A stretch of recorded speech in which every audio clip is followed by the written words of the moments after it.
Vou começar aqui com a Basília Rodrigues para a gente poder ampliar o olhar, né? Trazer esse olhar macro da coisa.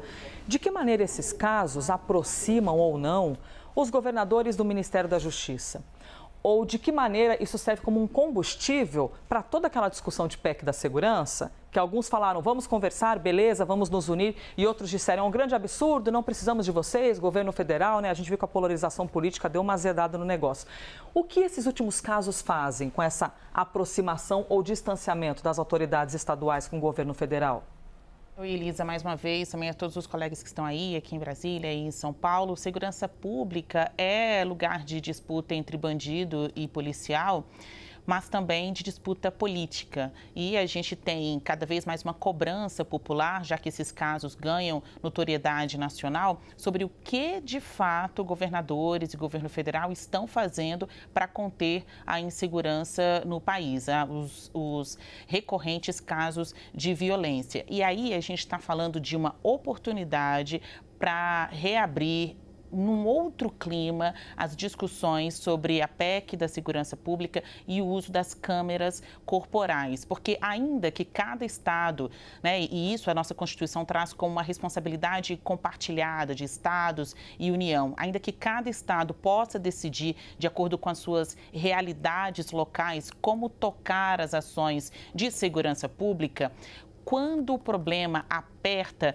aí a bomba estoura para cá, para Brasília, porque recorrentemente eles vêm atrás do Ministério da Justiça em busca dessa aproximação que não é necessariamente política, mas de solução dos problemas. E aí a gente vê algumas declarações que começam a ser atenuadas, como falas do próprio governador de São Paulo, Tarcísio Freitas, abrindo uma nova chance para o uso das câmeras corporais nas fardas dos policiais.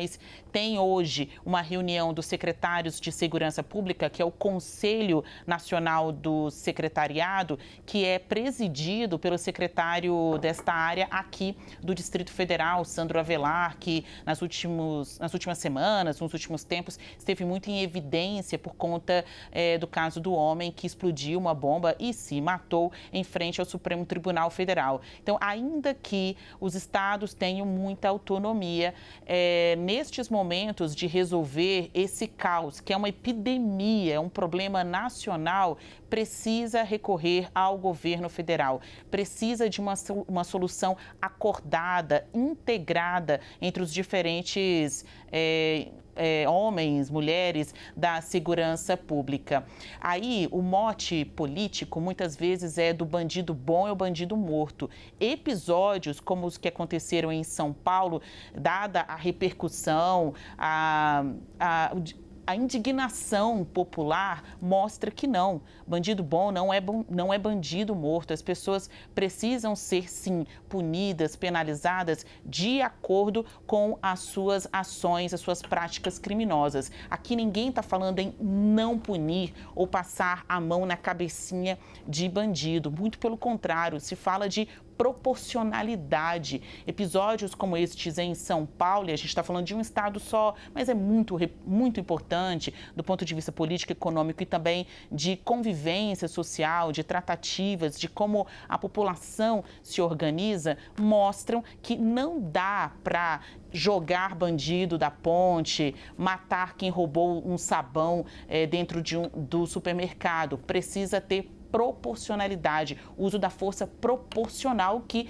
claramente aqui não precisávamos ser especialistas em segurança pública ou jornalistas que acompanham esta área há tantos anos para dizer que não foi coerente a ação dos policiais em São Paulo. E isso provoca um movimento de onda, de avaliação por parte de outros secretários de segurança pública e governadores sobre qual a visão que, de fato, a gente, do ponto de vista político, está levando para os nossos policiais? Será que é para sair matando, batendo em todo mundo? Primeiro mata e depois pergunta, qual é a sua culpa mesmo, meu filho?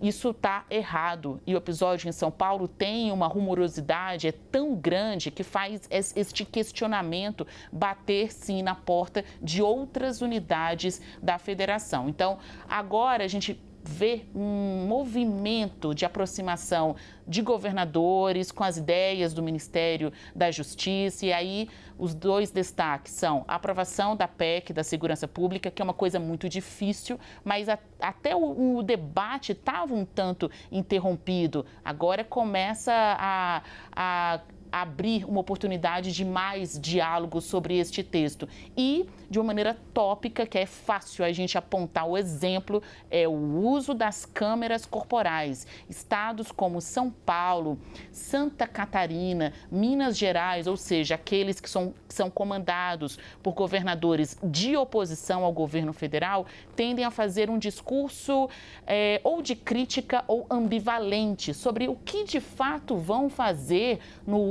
quanto ao uso desta tecnologia. Situações reais, né? Que aí é a vida real. Tem gente morrendo por pouco, tanto do lado da bandidagem quanto do lado da comunidade e também da polícia. Estas situações fazem governadores, secretários de segurança pública refletirem muito mais sobre suas ações e menos sobre a disputa política.